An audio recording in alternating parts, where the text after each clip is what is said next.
Yes. Welcome to another week of the podcast. Oh my God, it's the podcast. I just took a big hit. Sorry. Oh my God.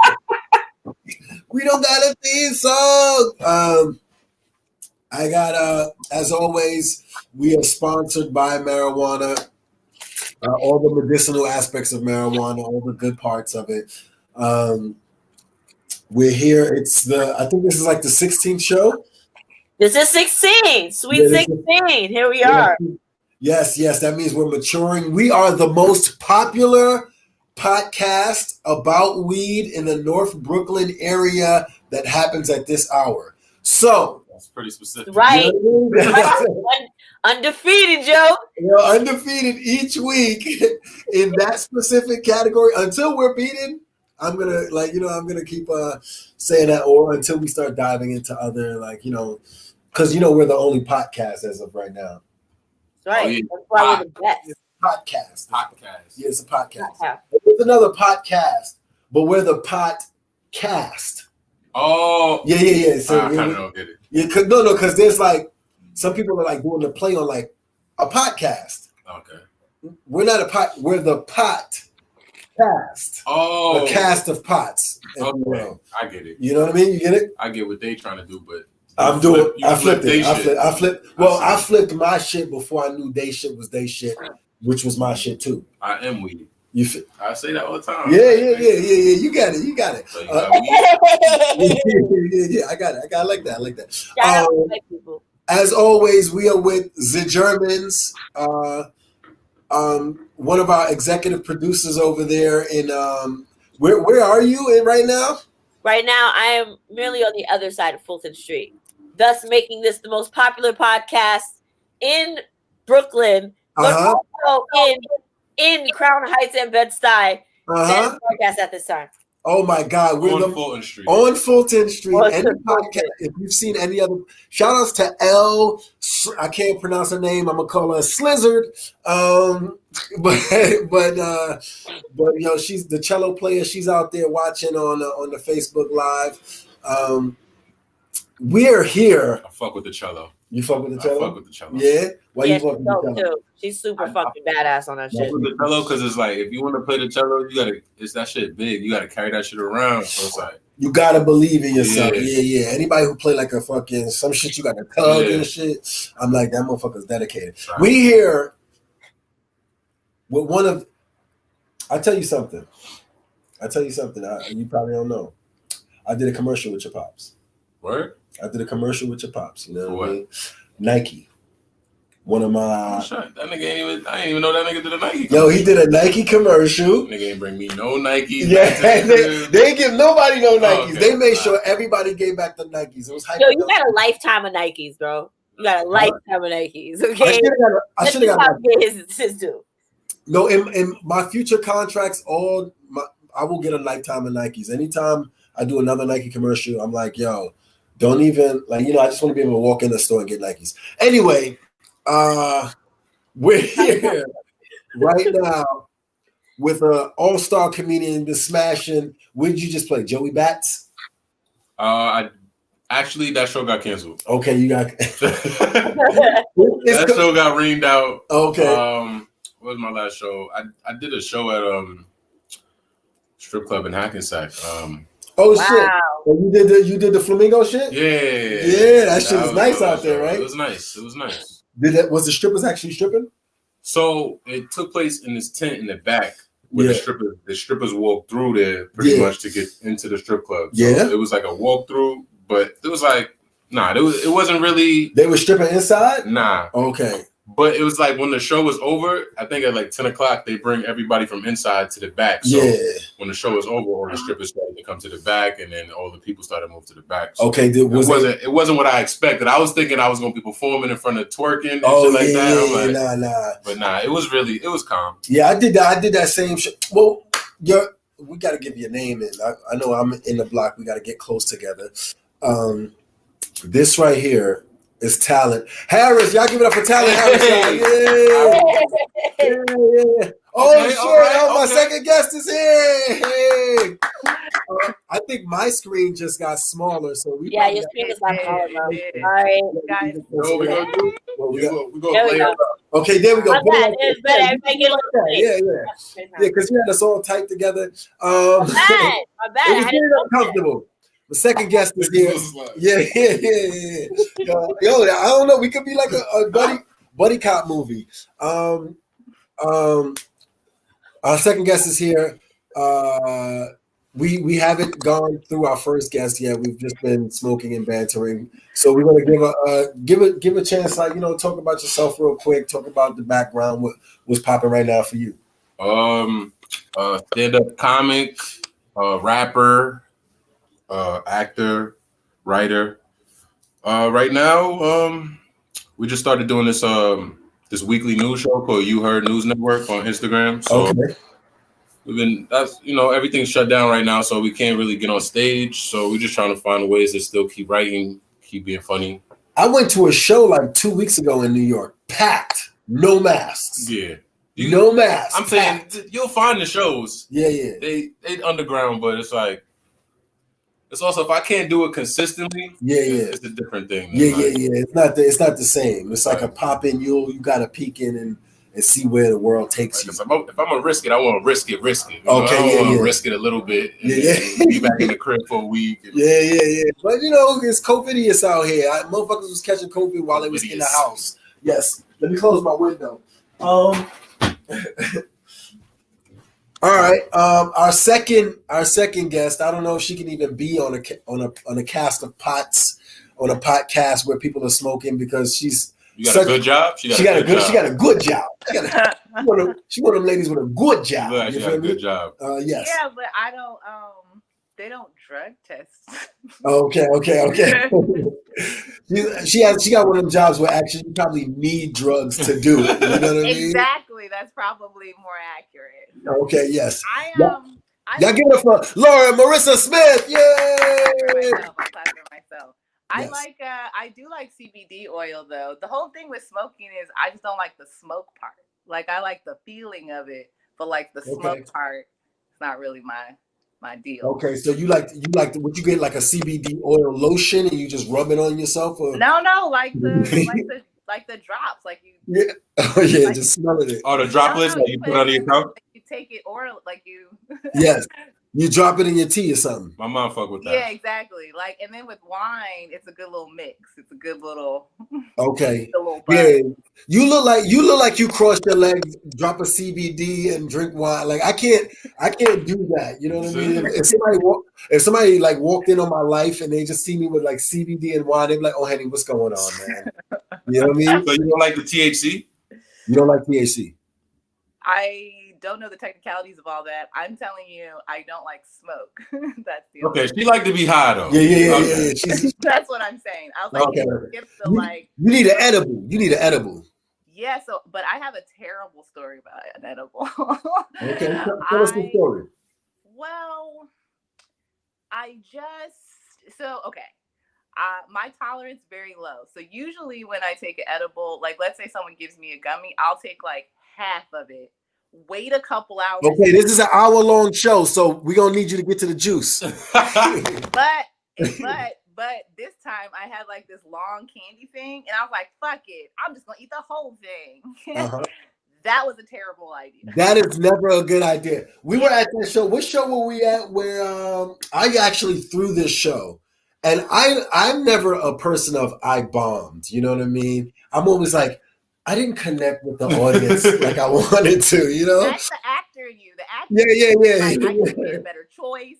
Yeah, I could have definitely made some better choices. And one of them was not taking that third edible. And they were like, no. Third and edible shouldn't be together. Yeah. This is like, you're supposed to take like a quarter of one. Yeah. I was like, it's going to mess you up. Like, edibles don't do that to me.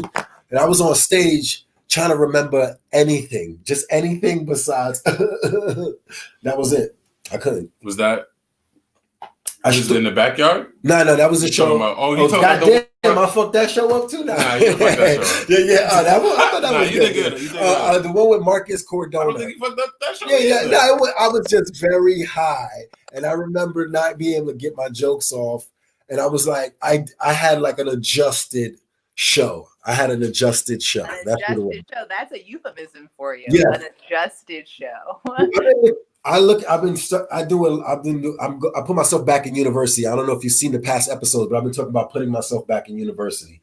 The longest I've been able to concentrate is 4 years. So for the next 4 years, I'm concentrating on just learning. You know what I mean? So self-education self-education. Yes. Do you have an area of interest? Yes, acting, comedy, and music. Those are my areas of interest. Oh, nice. Okay. Yeah, but I have electives of like botany. I want to learn how to grow weed. I want to learn how to fly. So aeronautics and stuff like that. But fly a plane? Yes, fly a plane. Just asking. Okay, cool. Yeah. I heard like this nigga about to jump off a building. Yeah. Like, I'm really trying to. Yeah, that's what she. I'm trying to master some things, but one step at a time. But one of those things is I feel like comedy is never discussed by Black people, like in the form of like a higher education. Like, it's always discussed like it's just something you got. You feel me? And that's true. Have you ever seen? Do you watch Comedians in Cars, the Jerry Seinfeld show? Because they talk about it in a very like craft like way on that show. But that's Jerry Seinfeld led. Doesn't watch the same. You're like amongst Black people. Yeah, you know what I mean? There's an art. I feel like there's a very fine and high art to comedy that we've yet to even discuss amongst ourselves. We just like, we funny, but a lot of it is like each person is like hoarding their technique almost. It's like, which is that, I don't know if what do you feel about this? Is that good? Is that bad? Like, are we supposed to hoard our technique or are we supposed to share our technique? What's good? I feel like you could share technique because technique doesn't dictate like your persona. I feel like your persona is your signature. Nobody could take that from you. It's your voice. Yeah. But anybody you could share that with, and it doesn't hurt you to share. Slow. Like I learned about slowing down. Like I tell somebody that, like, be not dynamic with your voice. Stuff like that. It's like that doesn't take away from me. You know what I mean? Yeah, definitely. A lot of it is personality. Like who you are, what's your personality. So many times people don't even fuck with my shit, but they fuck with me. They just like, here's some money. I like that's everything, I think. Like even that's everything. Like when I was in sales, it's sales are all about rapport. Like you could know how to sell shit, but if you have a horrible personality, nobody's gonna buy it. And like I think when it comes to comedy, when it comes to any type of art, it's all about rapport and your personality. So you can give out the techniques. You could tell people your techniques. That's just like a framework that you have to fill with yourself. You know what I mean? Like this, that's what I think, the craft is all about. Like it really is like the greatest comedians are always, even if they follow the same type of joke format or like just doing the same things as other comics that came before them, the greatest comedians are stand out or they're different because of their personality and how they flip that technique that they learned watching somebody else or from somebody else, For certain. Lauren, are you a comedian? What's your background? What's your art background? I'm not a comedian, but I'm an actor and a writer. My little sister, I think I told you this, is a stand-up comic. So no, I don't think you told me that. I thought she was a stripper. No, and this is no bullshit. I think you're confusing stories, but okay. That's fine. One of my friends was a stripper, but she's not anymore. But that's a whole other thing. So my sister is a stand-up comic, and I did burlesque, which is stripping. That's like a strip tease. That's not like stripping. That's like I feel like burlesque is more like tongue-in-cheek stripping. But I mean, you go down to a G-string and pasty, so I mean, you are naked. I mean, I don't know. But that ass ain't clapping though. It's like you know what I mean. You're not like, it's not like ragtime music, and you're like clap like to the ragtime. So that's what stripping used to be. And then some white man got a hold of it and was like, we're just gonna make it ass and titties and people running around. I mean, stripping was just burlesque. That what the art form was. But anyway, back to my original point. My sister is a stand-up comic and not a stripper. Okay. Yes, that's the point. Know her? What's her name? What's her name? Yeah, what's her name? Is she in New York? She's in Atlanta. Lisa Smith is her name. Lisa Smith? Yes. I might go down to Atlanta. I might holler at her, see if I can get in a room. Okay, we talked about this before. I know we did, because I remember sending you her Instagram, and then you said something like inappropriate. Well, we're on the show now, so all this information is new for the audience. So now you're promoting your sister. Like, I'll introduce y'all, and you and my sister are going to be like work colleagues. But if you hit on my sister, yeah, I will kill you. Oh no! I will not. No, I'll leave your sister to the other wolves. This one will howl in a different direction. I definitely want opportunities though in Atlanta. So in a work sense, if you introduce me to your sister, but if she is hot, let me know in advance. Just so I can prepare myself. She is attractive, I will say. She's clearly hot. If she's Lauren's sister, she's clearly hot. Like that's just, I appreciate that. I mean, why would you assume that she's not hot? She could have had a different dad. You know what I mean? So anyway, yeah, but she performs a lot. Like she had a residency at a couple of the places down there. Like she is like in on that scene. Very funny. Yeah, that's dope. Yeah, that's hella dope. Like Atlanta's still moving right now, so Atlanta open. It's a good place to be. Yeah, but you were telling me that the shows are outdoors and it's like kind of awkward, and they have the people far apart and yada yada. So like her and her like clique, they're doing more stuff like online because of that. Okay, what's funny to me is like my brother showed me a video of him in a strip club in Atlanta. Open. No masks, afterwards. Like I think I saw a butthole, and like. Do you remember which club it was? I couldn't say. I don't want to say if I could. Like she said, which club I'm trying to go. Yeah, she's trying to go or get it. I was just trying to see which one was open. Like it was it one of the like nice officer? Yeah. I mean, Atlanta's like the strip club capital of the world. I mean, for Black people anyway. It's like going to the regular club. Like everybody goes. Like yeah. No, when I was down there, in Atlanta, like let's go to the strip club. They have whole like restaurants, like 5-star restaurants. Yeah, one of the best strip clubs. Yeah, one of the best restaurants is in Cheetahs. That strip club, not the best, but the food really good.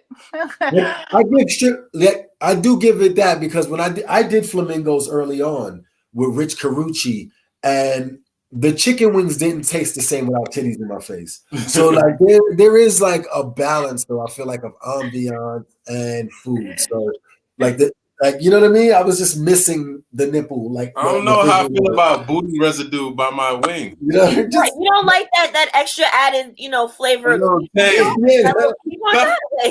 I never understand when people say that. Like, what's better than having like chicken wings and like beautiful naked girls? Like that sounds like a great night to me. Like that sounds awesome. That's like, amazing. Understand what the rhythm of the night. I want all the booty. Have light meat and dark meat at the same time. And there's a bar. I'm like, this is a great night. You don't know if they do what? I don't know if they do this in these strip clubs, but maybe if the stripper would feed me or something, that would be tough. How much work you want the girls to do? I'm gonna pay though. I'm gonna pay for the service. Wait, they're already in heels for like 12 hours stripping down, and you're like, yeah, also feed me?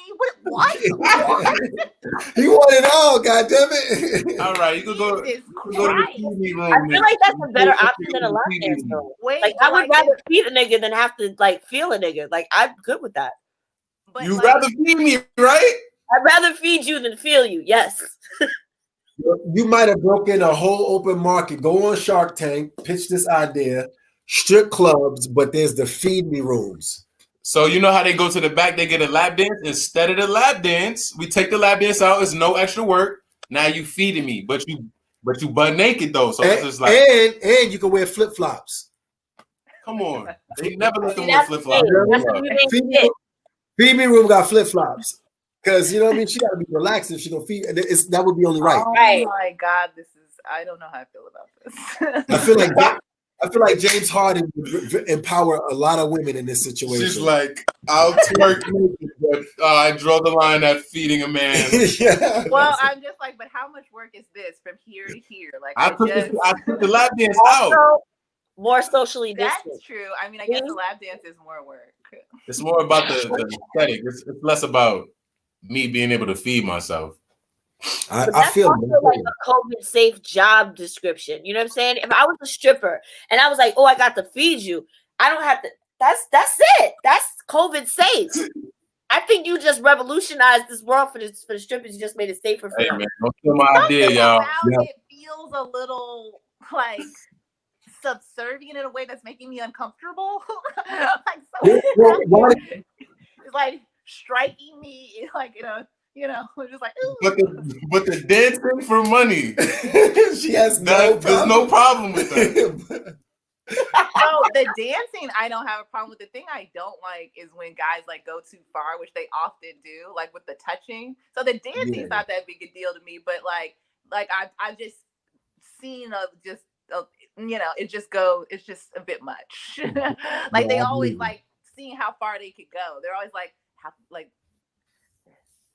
so that part. I believe you. I've been at the Puerto Rican Day Parade. It gets very aggressive. Very quickly. It's aggressive. Yeah, a lot of dudes in one area guys need money. Strip club or guys at the parade. I was talking about the strip club. Because I feel like in some of the like VIP rooms, it's like a little bit the VIP area. It's like a little bit better because they have like more security. But in like Gen Pop, I'm a Gen Pop kind of like I'm not even going back to the VIP. What you mean, $10 extra for what? She ain't feeding me? Nah, I'm good. I'm good. So I'm a Gen Pop kind of dude. I feel that hurt me when you said that right there. Feed me section, please. Yeah. I find the hierarchy just like in a strip club just fucking fascinating. Like it's just there's a lot going on. Just the separation of everything, like who's bringing money in, who gets to be around the people with more money, how long that lasts. Like the whole thing is just fascinating to me. So comedy. So give me a second. I appreciate it. So you did a show at the strip club, right? What are some more interesting places you've done shows at, or where's the most interesting place? Or give me a story or something like that you've performed at so far. I performed like right in front of like the Ferris wheel by Dumbo. Yeah, the bridge. There was a lot going on right there. Oh, really? It was just like, I feel like people was doing wedding photography. Just tourists just walking through. Oh, yeah, during COVID. You got the train. That was terrible. Was it a good show though? What was it? I didn't stay the whole show because I had to get to another show, but I did okay. People laughed. Yeah. And it was a speaker there, or was it like y'all? Yeah, it was like this. Okay, yeah. That was like that. If y'all don't know, he pointed at my very small Pile speaker that I got from Amazon. I wanted to return it, but I'm one of those lazy shoppers that get stuff and they get me. This might actually be better than the one. Because this was like I believe this was like $21.99 for the speaker right here. Wow. It was very cheap, and then I got it. I was like, I thought it was gonna be boom. And when you see the pictures and you're like, oh, I'm about to get for this price. Yeah, something's wrong, and then you get it like, oh yeah, something is wrong. The light doesn't turn off. That happens. They don't got no pieces. Yeah. It's like oh Lord.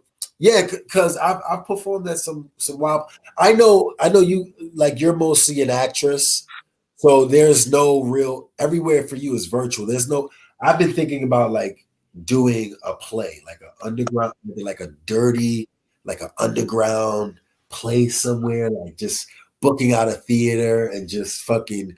We're all gonna catch COVID in this place. Can you even book a theater? What you mean? Can I book a theater? I've seen so many speakeasies here in New York City. Yeah. You kidding me? I'm not one of the cool kids. I don't know about them. Yeah, if there will be a separation of humanity after this. And the people that there's gonna be scared people and not scared people. Yeah, there's gonna be scared people, and neither one is wrong or right. I'm not saying anyone's wrong or right, but there's gonna be people who are not gonna move after this, who like everything is stay at home, everything is like that. We're gonna stay separate, and don't get on me about my governmental plan about keeping us separately so that they can arrest us easier. I don't want to talk about that, but I will say that there will be other people who are just like, yo, we have what, 100 years, maybe 100 summers. Say you got 100 summers, you're gonna spend 12 of them. You're gonna spend 12 of them, or an infinite amount. Like you going to lay like, yo, stay in the house, yo. Till when? I don't know. Nah, there's always gonna be people still going out. Yeah, people.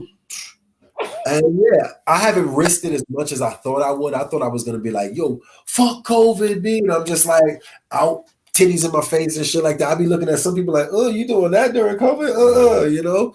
But I have like met up with my cousin and accidentally be at a barbecue. And I'm like, hold on, y'all having barbecues? All right, let me get the chicken and then I'm out. You know? I've been to an accidental barbecue. You said what? I've been to an accidental barbecue too. Yeah. You just walk up and they're like, yo, come through. You're like, all right, man, I'm gonna come through, son. And you get not there. Every day you get invited to a barbecue. Yeah, but I enjoyed myself. It was weird because I naturally socially distanced. I was like, you know what I mean? I don't know these niggas. And if I catch COVID, I ain't gonna catch some COVID from some niggas I don't know. You know what I mean? I want to get the love COVID. I don't want to get the like, you know what I mean? That foreign COVID. Get that homeboy COVID. Yeah, give me that homeboy COVID. Give me let my nigga give me COVID, B. Don't let nobody else. Yet? Fucking interns. You said what? Have you gotten the COVID test yet? Yeah, I shot that Sopranos movies, John. So I got the COVID test then. And then I was working for the post office, so I got that COVID test then, and I have to get the COVID test actually tomorrow. Yeah, I took it 3 times, man. Yeah, the worst part of 2020 for me. Really? Yikes! Yeah. That was the worst part. That was the worst part. Not murder hornet. No, I had a great year last year. Honestly. That was the worst part. Every time they do it, that one tear drips down the side of my face. You get the desert. When it hits that height, you give me the tissue. You just be crying, like you be trying to get them out both eyes, because then you look like, all right, man, that was me. But the one tear, like you really meant that shit. I feel like they kept going. Every time I got a test, they was going deeper. Oh, word. I feel like after I told the lady, that sounds awful. He's like, yo, you got a test before? I'm like, yeah, this is like my 3rd test. She was like, oh, okay, so you have nothing to worry about. I feel like she was just mad rough with that shit. Like, you had that. Take it. Like, yo, we're gonna do both nostrils. I'm like, what? Yeah. Wait. See? Yeah. That shit, yo, that shit. I likened it to the old school chlamydia test. I don't know if you took the old school chlamydia test. They used to take a Q-tip and stick it in your dick hole. Oh, nah. In your dick hole. I'm the peanut cup. Yeah, nah. The old school one, they take the Q-tip and stick it in, and they be like, and you be like, what? So there's not a better way. Yeah. They eventually figured out. I guess they was like, we could just get the bacteria. So I guess eventually we'll be able to sneeze into a cup or something. They'll be like COVID. Or no COVID, you know, but right now it's still this primitive sort of like cotton swab. Jesus Christ! What? Soon they gonna just wipe in your forehead. Yeah, you got that shit. Damn, son. I can't have that shit because I need to get a couple of days of work. That'd be the difference. Now it's like COVID means working or not. COVID like short shorties are like, yo, you got COVID? Like, nah, baby. You know what I mean? I do suffer from lupus. People like, As long as you ain't got COVID, come through. You know what I mean? It's like, you know what I mean? Lupus not contagious. Like, you know what I mean? It's everything. Like, you be lipping and shit. It's like, it ain't COVID. You know what I mean? So I don't know. It's just so much of a stigma now. Like, I don't. It's weird. It's like the scarlet letter almost. You know anybody who got COVID? Yeah. You had it? No, never had it. My roommate, 3 of my roommates had it. Word? Yeah, we all went to get tested. It was like they all caught it New Year's Eve, I think. Word? Because one of my roommate's sister came over, she just started. And then it just spread. Yeah. Got tested, me and my other roommate. Superior race, man. Yeah. Yo, that black don't crack, boy. You know what I mean? Drink that water, man. Hey, white crack though. White crack. Yeah. Crack is wet. White crack is wet. What was our? All right, we got through the comedy. What's your dream team out there, Lauren? I'll ask you first because I know you've been working with the National Black Theater. Lauren is one of the. She's a granted. When you get a grant, what do you call a grantee? I am a producer in residency. Okay. Oh, excuse me. I'm sorry. Is that the theater in Harlem? It's a fellowship, at the National Black Theater in Harlem. Yeah, in Harlem. We're right now. We're smoking with a top elite producer, actress right here. Also a Columbia. She went to Columbia University. I did not go to Columbia. You keep saying that. I didn't go. Well, you was at Columbia, right? I did a lot of work with their. Well, she went there. I didn't say she went to. I didn't say she graduated. I went to Spelman.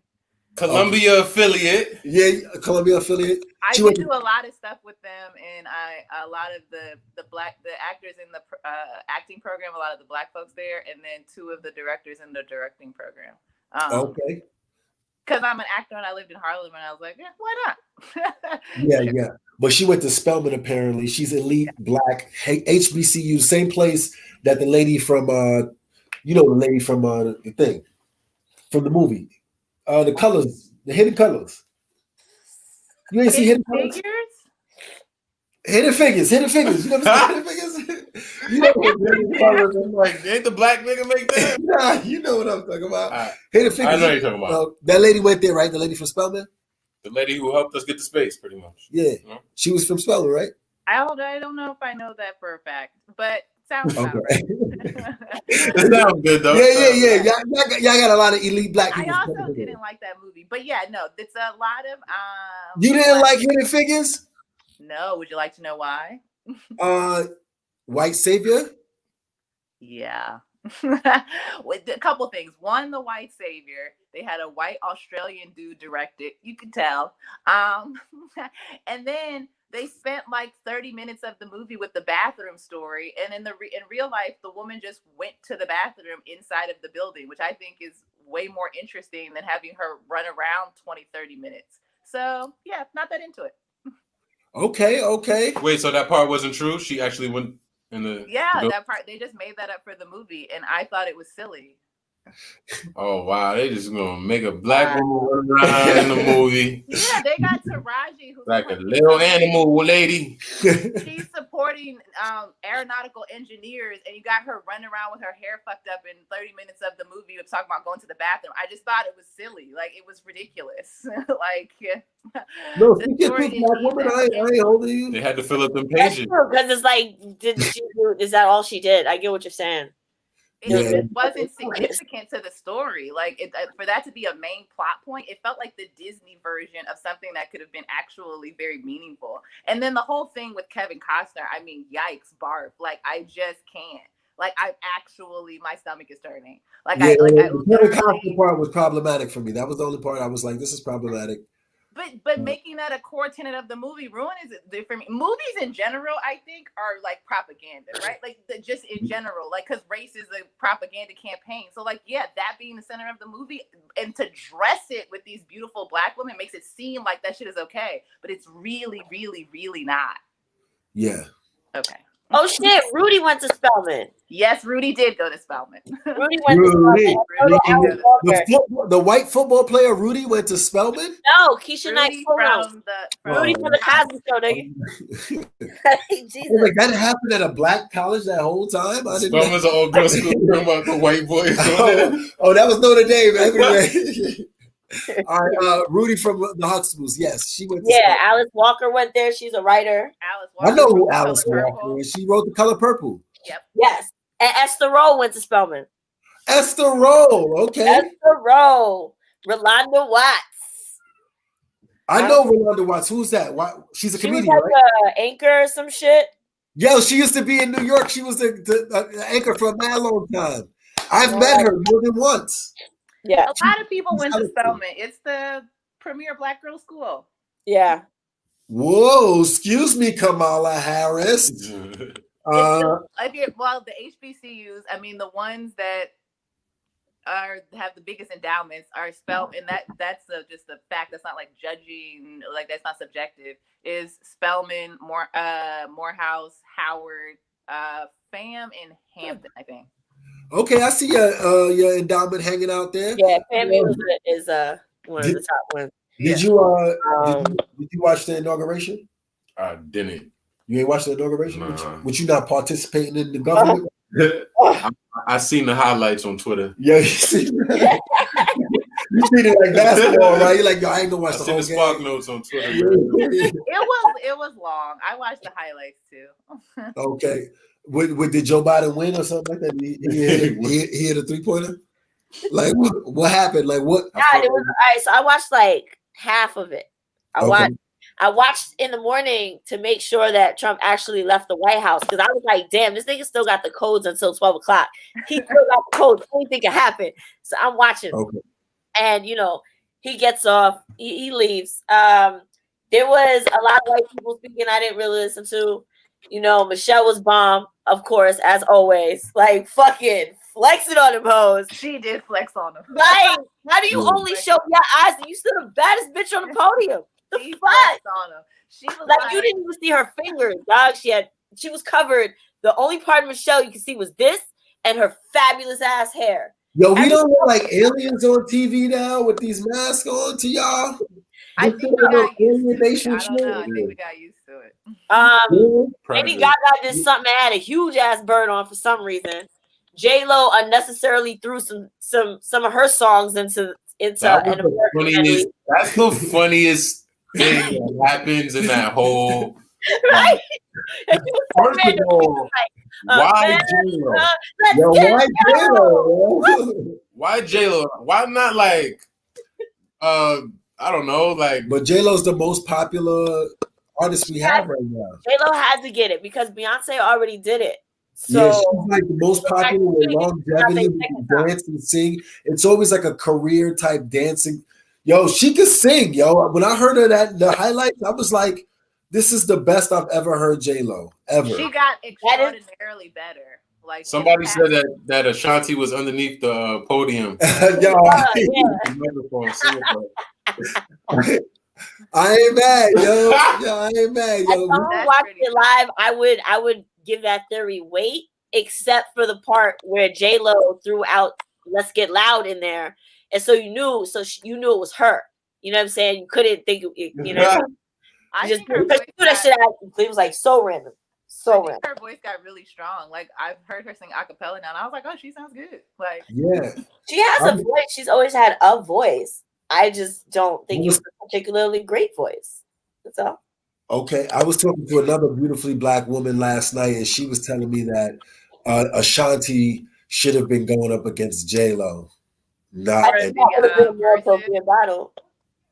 Say that? I think that would have been more appropriate. Yeah, they have more of like even Ashanti didn't want to be there. Ashanti has more hits that we, and especially songs I think that we know.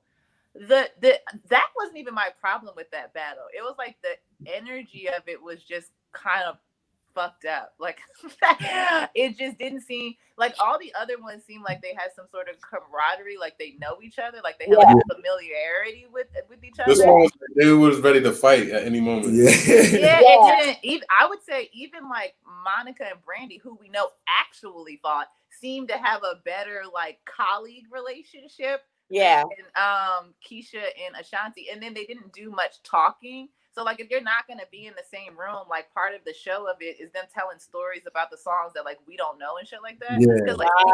Because we've heard all the songs, like, but Ashanti was just like, okay, drop it, okay, drop it, okay, drop it. It was kind of like mechanical a little bit. So I don't know, the whole thing was just like a little odd.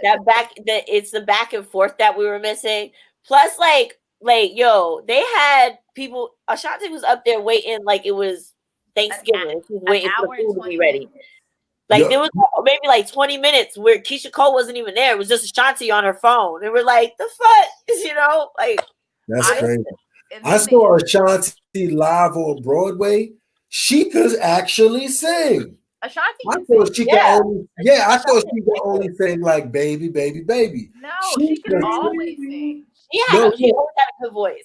She sing her ass off. I don't even know where that came from. People saying she can't sing. She could always sing. Like she doesn't do ballads. That's why. It's the way that her voice was being used in the industry. So it gives you this idea. It wasn't ballad. It was very hooks, like not R. It wasn't like R&B. She wasn't really like. She was singing shit that everybody could sing. Yeah, that's. She wasn't trying to. She wasn't so like out there trying like Mary was. I think that's why Keisha Cole has such an appeal to people. That Keisha kind of came off like a young Mary. Like my voice is okay, but I'm gonna sing my heart out, and you gonna feel it. You know what I'm saying? And Shanti wasn't like that. She got that gap in her tooth.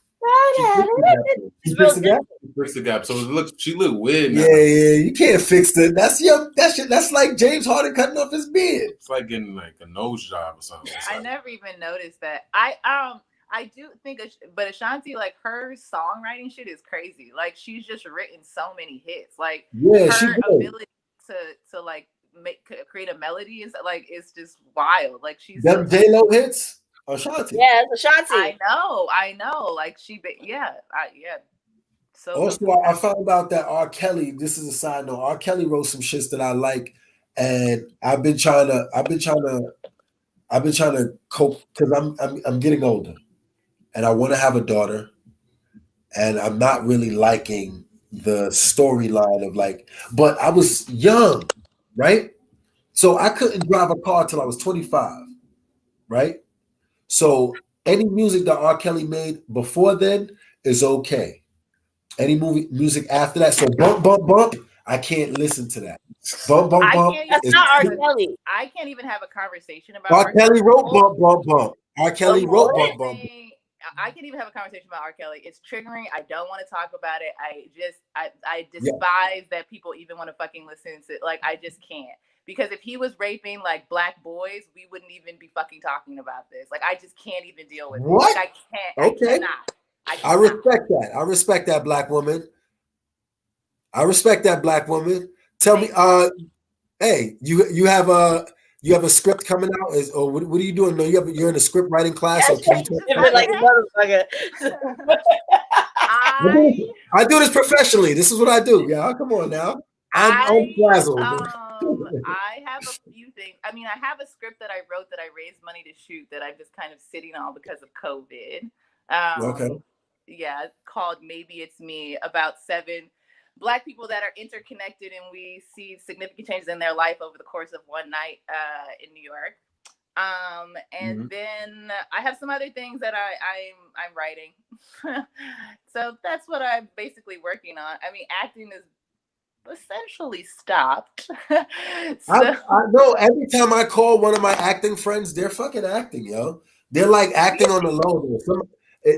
I think my friends joined the Illuminati. I'm pretty sure that they've like just given their soul up, and now they don't even have to worry about breathing. Underground SAG? Yeah, they got an underground SAG. They just I've done like readings, or I did one thing where they tried to do like a green screen, and it was like they only had like one person in the room at the time. It was a little weird.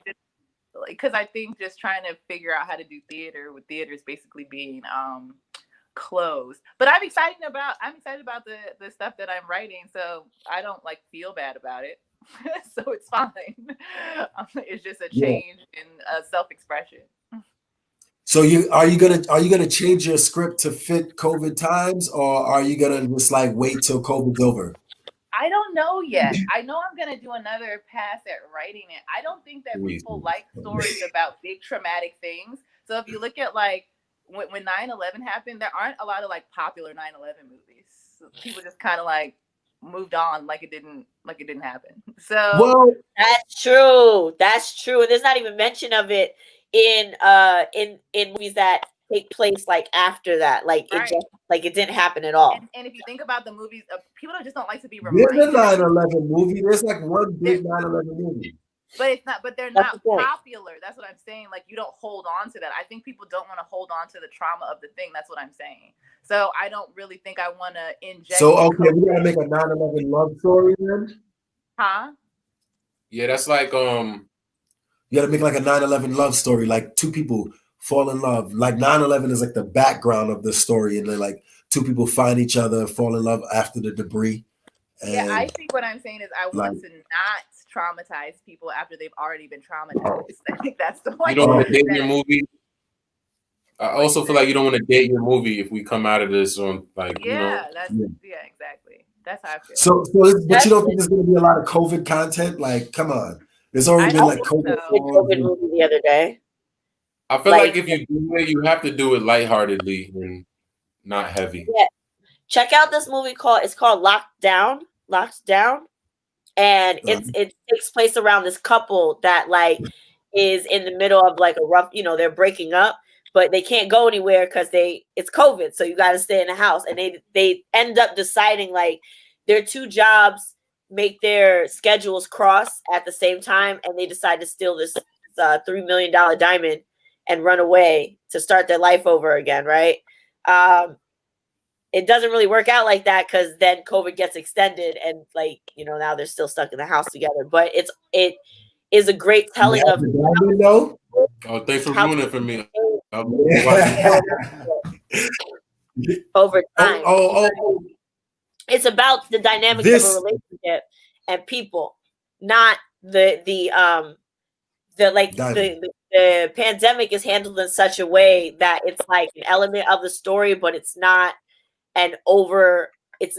overbearing on the story. It doesn't wash the story out or take the focus away from these people's relationships and how how they play together. Plus it's kind of funny. She's real, I got to see it. It's on Netflix or something? I don't know where it is. I saw it online for free on Twitter. So it's called Lockdown. It's called Lockdown. It sounds like you got African actors in it. The way you describe it. That sounds like Shakwekwe. It's Anne Hathaway. Oh, really? Yeah. I'm looking it up. And this black guy who's on a show called Counterpart. I can't remember what movie he's been last, but when you see him, he's familiar. Is that Chiwetel? Yeah. Chiwetel. Yeah. And Anne Hathaway. And Anne Hathaway? Yes. And Dule Hill is in it. My man Chiwetel Ejiofor was popping Anne Hathaway in a movie? Where's it on? That is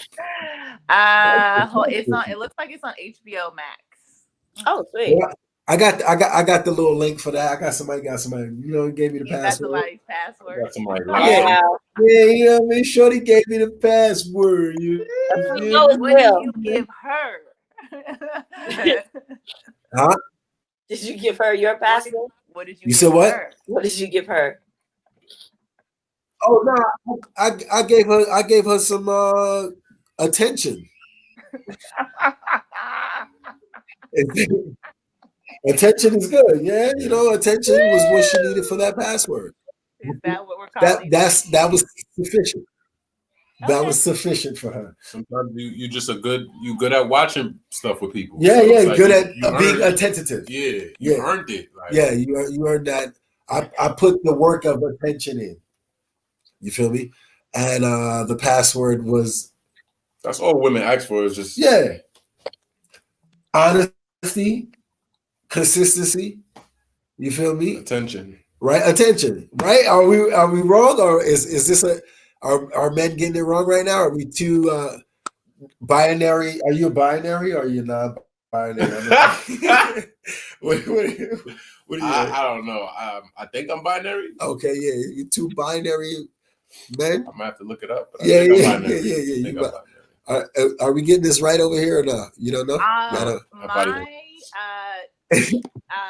My interests, I would say, align with that, but I would like a little bit more. I have thoughts on this. I would like a little vulnerability in there. I think a little. Yeah. Whoa. A little like open heart. I like a little bit of accountability. A little accountability. You know, shared responsibility. Attention. We got that though. We got that attention. Accountability. Vulnerability, I would say, is like number one on my list. Oh, vulnerability is number one. Like if you know how to cook.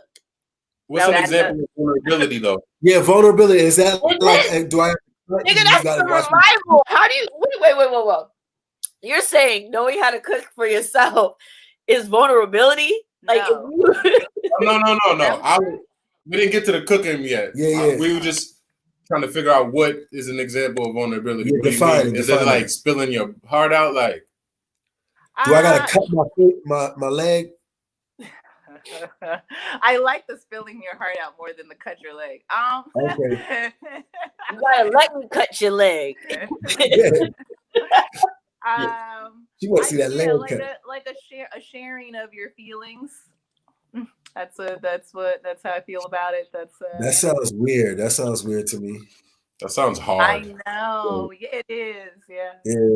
It's really not. It's like it's really not. Share my feelings for no reason. Well, because I think men are just socialized. I think the reason it feels weird to you is like men are socialized differently than women are. So like it's just not a thing you practice, and y'all don't practice it with each other really. So it like feels very like why does she want me to do this? All this talking. Right. My part. Yeah. But it's kind of I'm gonna let y'all in on a secret. Y'all don't care? I'll let you in on a secret. No, I'm gonna let you in a secret. No, this is real secret. This is a real secret. Other men are gonna be mad at me. Men around other men discuss our feelings all the time. That's really fucked up. And it's so fucked up. Because our feelings are safe in that place. So this is actually pretty interesting. Our feelings are usually not safe in those non-places. So I find that really interesting because, and likely true. I had a boyfriend once, and since I've had several, I think I can. I can tell this story because you can't figure out which person it is. And like, he wouldn't share, and then he like finally did. And then he like started crying. Not a situation I was used to, but in my mind, I was like, don't have a weird reaction. Don't have a weird reaction. You want niggas to share, but when they cry, you gotta make I just didn't. Weird. It surprised me. I was like, whoa, I didn't know we got here. So then I just like hugged him and let him just like, get the like. Okay, yeah. And you broke up with him. You broke up with him. I feel like that's how most women would respond to it. And if that woman doesn't respond in that manner, then you probably need to leave that woman. But if a man starts crying, I know when men have cried, is that the only way vulnerability is expressed to y'all? No. I also see vulnerability as the opposite as well, as you being able to sit with me and just let me cry. Because there are men that like are scared of our feelings. Yeah. And they be like, okay, well, you take care of that. And I'm gonna go like, I grew up with my dad. My dad once told me there's no crying in this house. So I went to cry in the bathroom. So I would always like cry in the bathroom by myself. That's so you was just lying to him. He said the house, goddamn it. So you were disobedient. Yeah, the bathroom's still in the house, goddamn it. You supposed to go outside. But I think what it is that I have found that the men I've been in instant relationships are comfortable with like angry and neutral. And I'm like, there's such a wider spectrum. So I'm like, any sharing outside of neutral and angry, I think of that as vulnerability and sharing. So it doesn't have to necessarily be crying. It's just like anything outside of the two that like are the norm. I've always been jealous. Say this. I've always been jealous of guys' relationships with each other. Like because like the like brotherhood and like love and respect and like trust in like what the person is saying. Like I find guys like question women a lot or like try to correct them and shit like that. And they like don't do that with each other and they love each other so much. And I'm like, yeah, I want that relationship you have with sex. I want like that. That's what I was thinking. If we could do that. You gotta do is learn how to play 2K. Yeah. You can have that. Yo, learn how to play 2K? Can you play 2K? Roll up. How's your jump shot? I was in Atlanta with my nephew, and I actually had him teach me how to play 2K. So I do know how to play.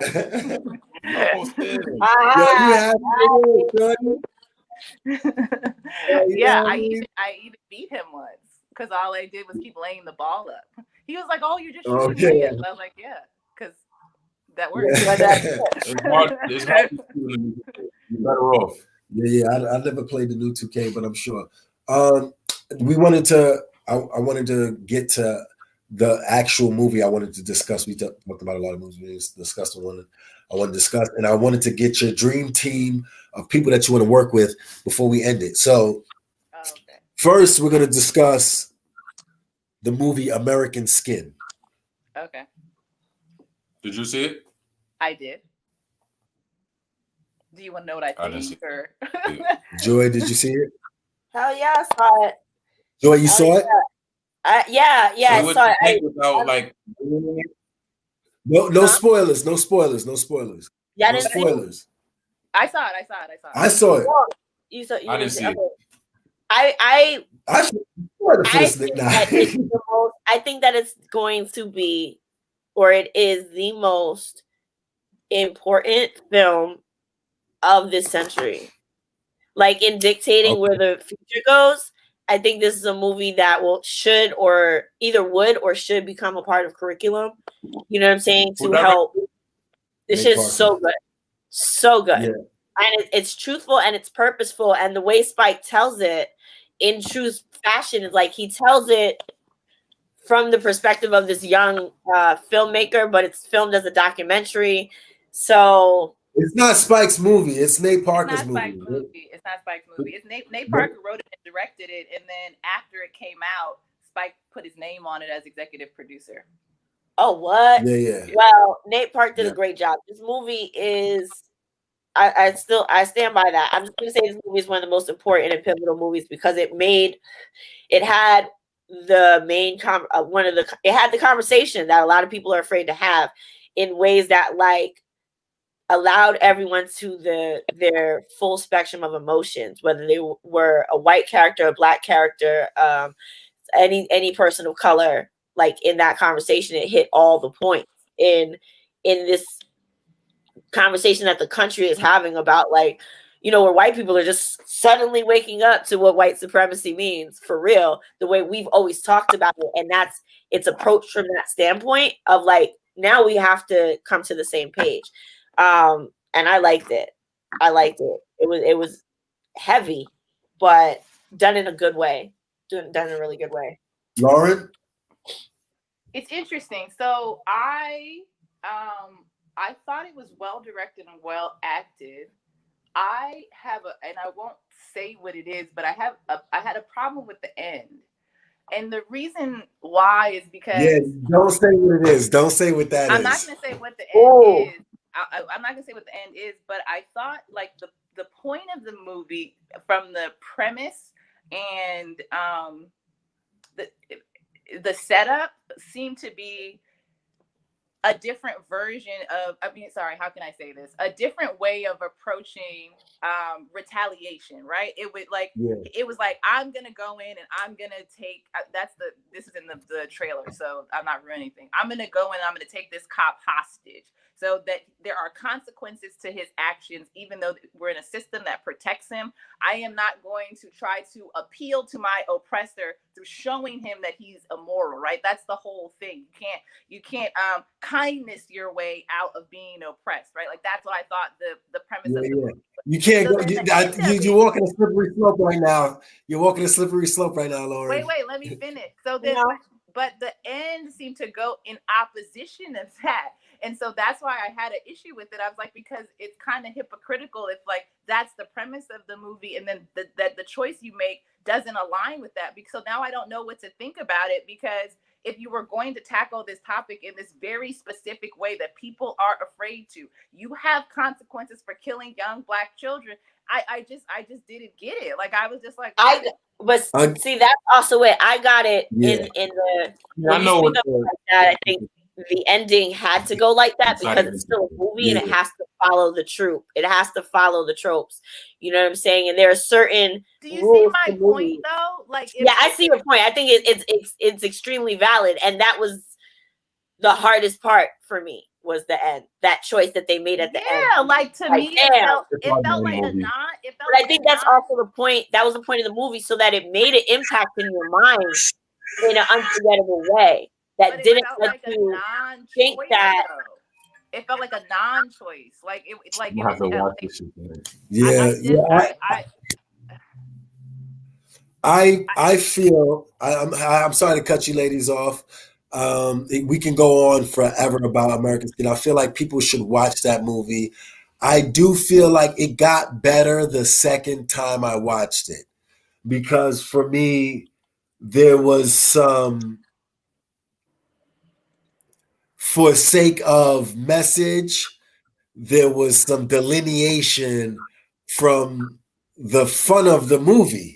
You know, the fun and the heart, the watching of the movie for sake of message, there was some delineations from that, but it was done well enough that the second time I watched it, and I saw some of the little, like, there was some smaller little things that's in there. I'm like, oh shit, that made sense more now.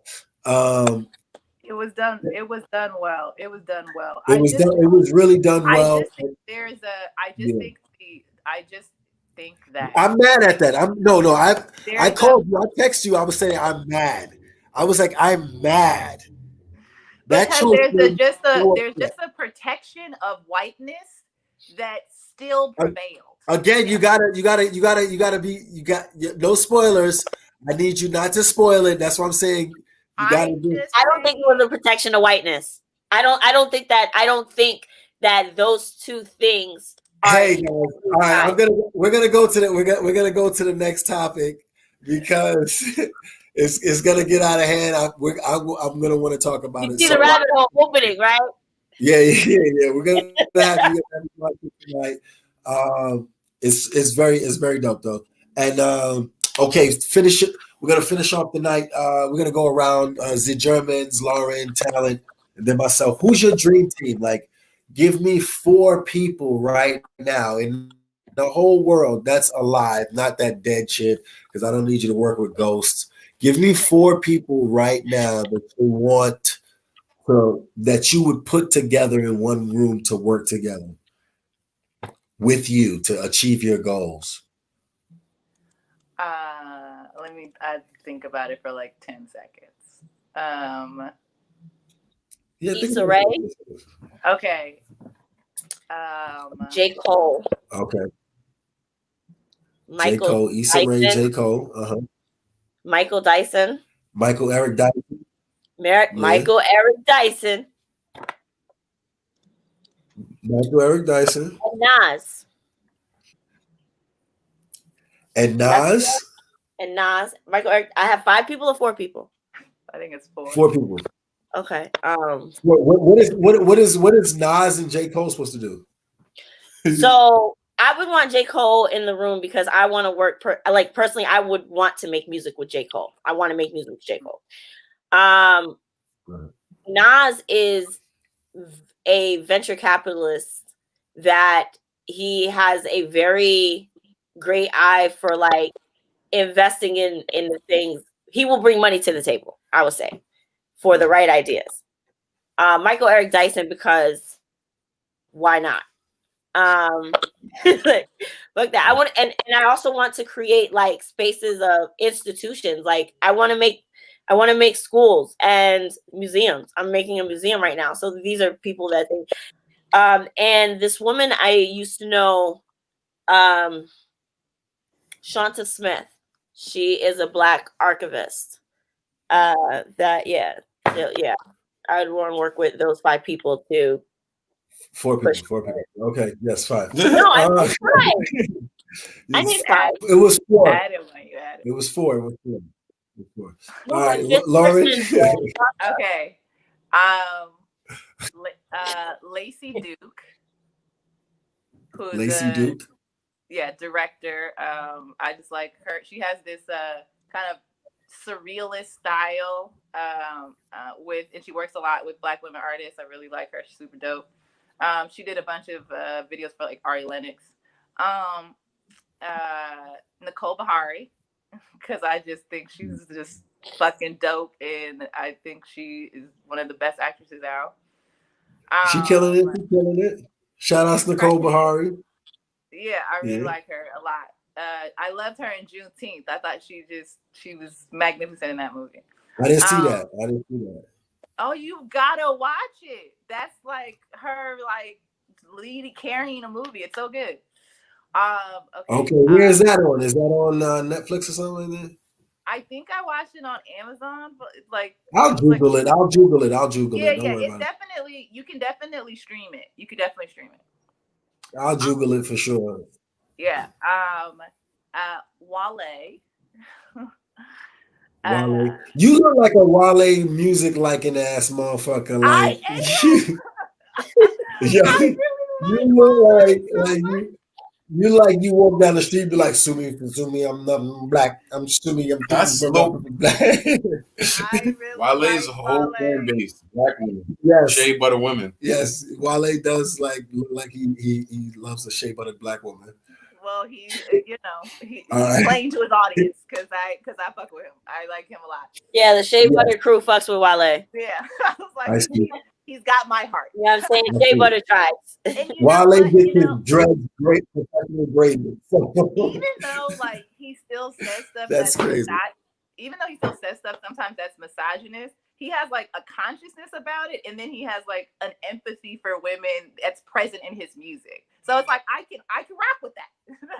Like I'm fucking with him. Yeah. I respect it. My favorite rapper was DMX growing up. So. And then my 4th person is probably, I would say, Larry Wilmore.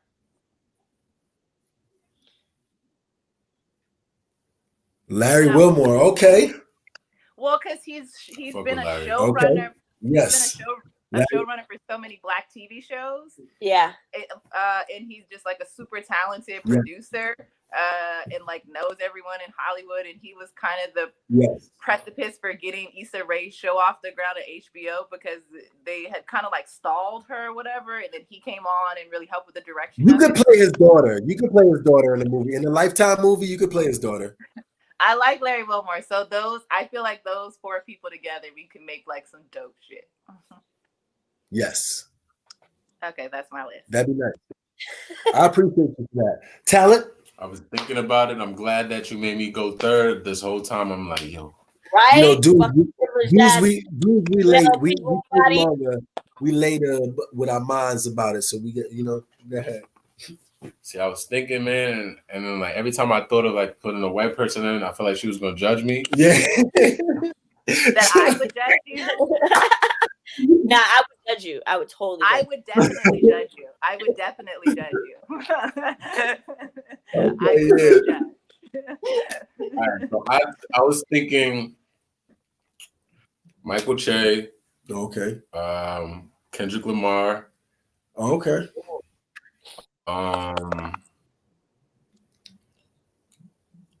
Michael Che, Kendrick Lamar, Erykah Badu. Erykah Badu. And Christopher Nolan. Christopher Nolan. Oh, he's putting the white guy in there. Christopher Nolan. Okay. I wouldn't be mad at them. I wouldn't be mad at Nolan and shit together. You gotta kind of have a combo. They're like a combo pack, I feel. So Christopher Nolan, he did Interstellar, Inception, Dark Knight. Okay, yeah, he did the Dark Knight. He did that's the one that I like. He did that new movie Tenet that I don't like, but oh yeah, I'm not mad at Tenet. The trailer looked trash. I was like, yo, son, that shit looked like it looked like the trailer for what's that? What was one of Chadwick Boseman's last movie? The 32 Bridges? Yeah. No, that trailer looked trash. Now Ma Rainey wasn't bad. The trailer didn't look trash, but 32 Bridges, the trailer looked trash. I don't think I should have to watch 3 YouTube videos to figure out what I watched. Yeah. So the Tenet joint, yeah. But I like that he's trying to make it like deep and but it was a lot. So what? I said, but he is a talented director, so I get it. Yeah. I like that thought-provoking stuff. I feel like I would like to make like a movie, a comedy movie, adventure, action type, something like that. All right. For sure. Henny, Long Don, who's here for? Yeah, Long Don Cornelius. Or is it Long Don Cornelius? I'm not sure. Yeah, no. You called you Long Dong? Yeah. No one said that. No one said Long Dong. We said Long Dong. No. My apologies. No. First of all, I would say Bradford Young. Dope. I'm not familiar with Bradford Young. Cinematographer. He's just like a local cinematographer. He's done mad shit, but he just, I feel like he's just done mad dope shit, mad black artsy shit. You know what I mean? Shit that you wouldn't. He really created that aesthetic, like the aesthetic you see. Did you see When They See Us? The Ava DuVernay. Yes. Yeah. So he like did the cinematography. What? He influenced that cinematography, or he did that cinematography. He shot that, but that style of cinematography that is prevalent now with black folks, like he sort of like created that. I remember him starting that aesthetic and that being started. What's like an element of the aesthetic? Like what's one of the? Well, a lot of times people would overlight black people, and he's not afraid to shoot black people like in low light is one thing, and then they also do this like portrait-esque part of it where there's like a lot of negative space. You see it like a lot in Ava DuVernay's work, so you'll see the person and then you'll see like a lot of the background, so it kind of gives it like a more of a picturesque feel. That's like the basic tenet, but I mean you could go into more detail, but that's the thing. So like lower light, and then like that movie. Who was the other dude who do something like that? What's the movie? The dude, not Moonlight, but the other movie he made with the jazzy feel. It got sort of that feeling like that. What's the Beale Street joint? It sort of got that like. If Beale Street could talk. Yeah, it sort of got. Have you seen that? If Beale Street could talk, you gotta see your black movies, man. I mean, you gotta see y'all. Coming on, man. I feel like I'm gonna buy you some shea butter and some and get you a black movie. Come on, man. Have you seen Black quarterback? Did you see Moonlight? Moonlight. I see Moonlight. Yeah. Yeah, kind of in that. That's not exactly it, but in that territory. Yeah, like Moonlight. Yes. What about? No, I felt like it's just more. It's because of the. I just makes me sound like a prick, but because of the urban factor of it, you can't. It's not really like It's just the story more sticks out than the shot now in your mind, but. It's sort of that open, like everything is like riding and. What about Queen and Slim? Yeah, is that an example of like that style? Yes. No, what did you say? But it's not exactly. but it's not exactly that. But it's in that. It's like over in that area. That's a good example. You remember? I feel like. I'm sorry. What you said? What's the name of it? What? Queen of Slim. Okay. You saw Queen and Slim, Joy? Yeah. I didn't hear it when he said it because it was muffled, and I was like, "What the fuck?" Oh yeah, Queen and Slim. Yeah, I feel like I like the way they shot like their skin in that movie. Their skin looks Yeah, the lighting was fantastic on that. Yeah, because if you look at like movies like in the 90s, like a lot of the black people, it's like really overlit, so they look like kind of like a white cast light over them. You know, it's because people don't use lighting on stage or in screen is something that was not created around our skin. So like even when I'm if I'm lighting somebody on a stage, I'll never use like green lights, green on black skin, because that does not look good against our skin tones, right? It makes you look kind of sick and kind of sick. It doesn't look good, right?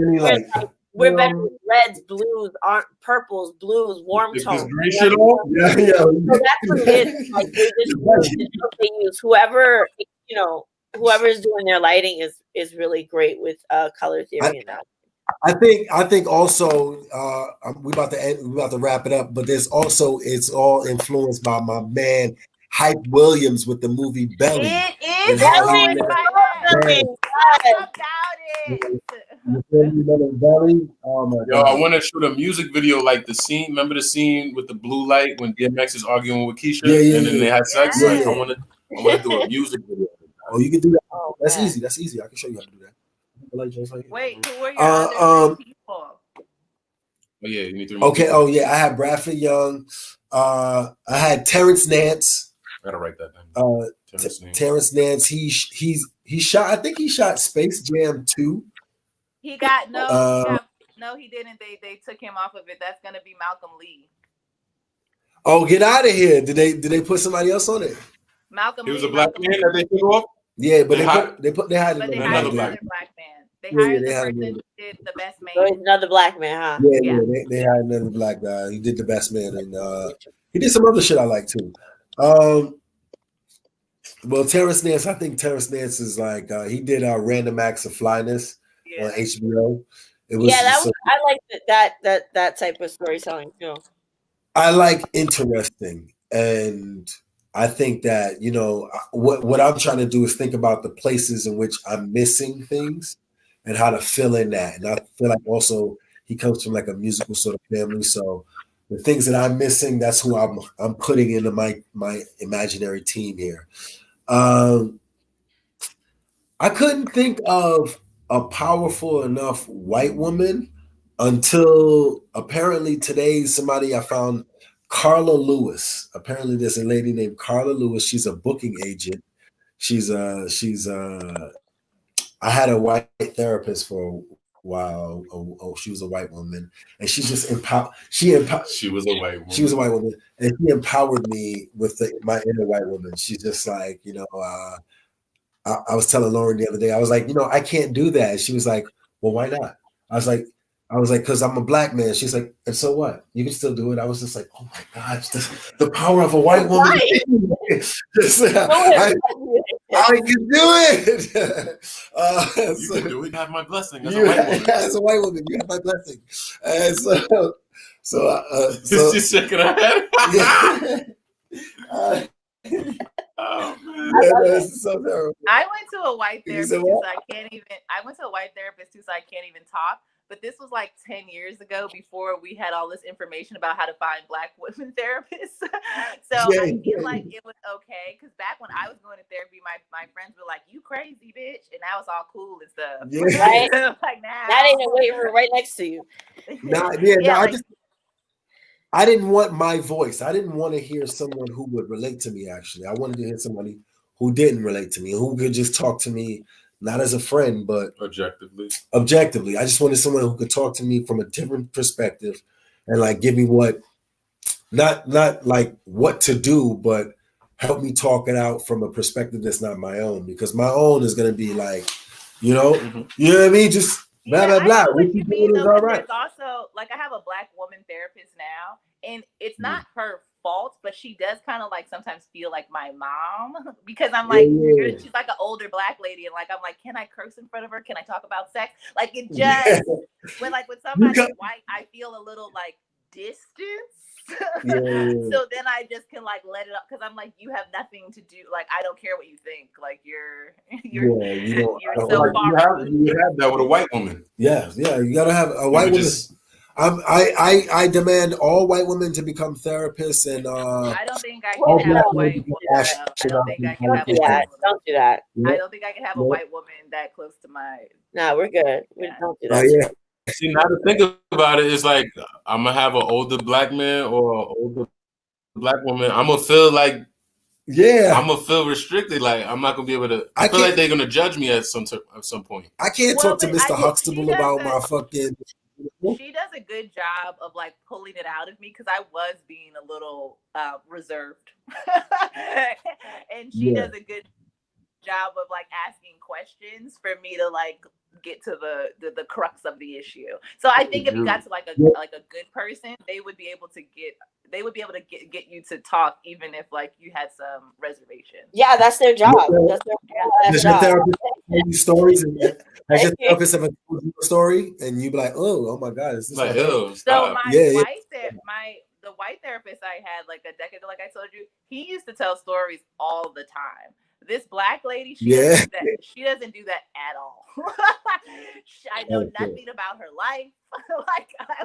She doesn't do that at all. Yeah, my therapist is an Indian lady, and I don't know too much about her life, like except that she's a therapist. Like that's it. She's they just got you marked down as like chicken heads in the phone contact. She's like, all of my therapists have been like Black or brown. Have never told stories. Like they're like, nah, I'm not here to be your friend. Like I'm not your friend. I mean, she doesn't tell stories, and she's very strict with that line. Yeah, she remembers all my stories though, and then she says people's names back to me, and I was like, I told you about that. You probably got to write them down in the notes. All right, guys, let me get your social medias so we can wrap this up. What's your social medias? Anybody? Shout it out. You can follow me everywhere at Talent Harris, Instagram, Twitter. I'm sorry, Twitch. What? At Talent Harris, TLENT, like talent show. Last name Harris, HARRIS. Yeah. Let me put it in the chat. She gonna write it there for you. Hold on. You got a website, son? Talent. Yeah, talentharris.com. All right. Oh shit. Gotta tell them about the website. Everything I keep it real easy.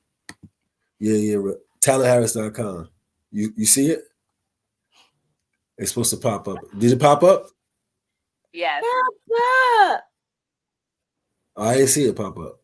It did. It popped up right there. See? It must have came later in mine right here. Well, anyway, okay.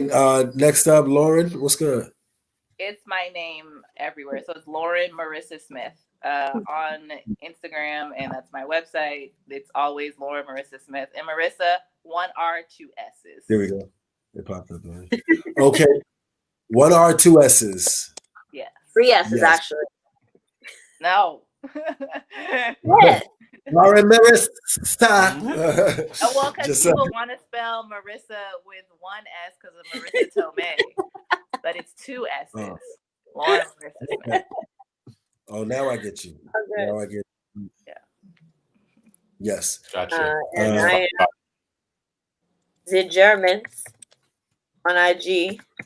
No, I'm not. My Instagram is J_the God is, or the God is Arts on Twitter, or just go to the website. The God is that art. Yeah. And as I know, I gotta get better interns in the in the studio. It'll happen. We're hiring someone. This is, as you know, guys, I'm on Henny Cornelius. You see me pop up on your TV and your radio screens. I enjoy doing this. This is coming out of the COVIDious times. So this is going to be playing on repeats on the internet's on the world over and over throughout the time. So aliens, if you are here now, if you're seeing this and aliens are here, tell me, was it funny? Because you gotta think about 50 years, 100 years, 2,000 years in the future. I feel like they're about to release that. Yeah, the aliens video. Yeah. Oh shit! God damn it! They're here already. That's why they put the mask on of us because the aliens got the sideways mouth, and we can't really. Sorry, it looks like a 90s video right now. I don't know what it's like turn down a road and I don't know where we're headed. But I'm O'Henny Cornelius. You can follow me at O'Henny Cornelius on IG. If you want me to follow you back, follow me at Second Funniest Comedian, the number 2 second funniest comedian in the world. We got Smokes and Jokes. We got the self-care show this Sunday. You can stream it. There's only streaming seats left.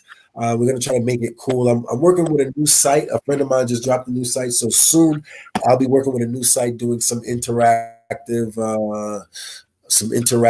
shows on virtual play. But for right now, we're going to be streaming the podcast every Friday around 8-ish.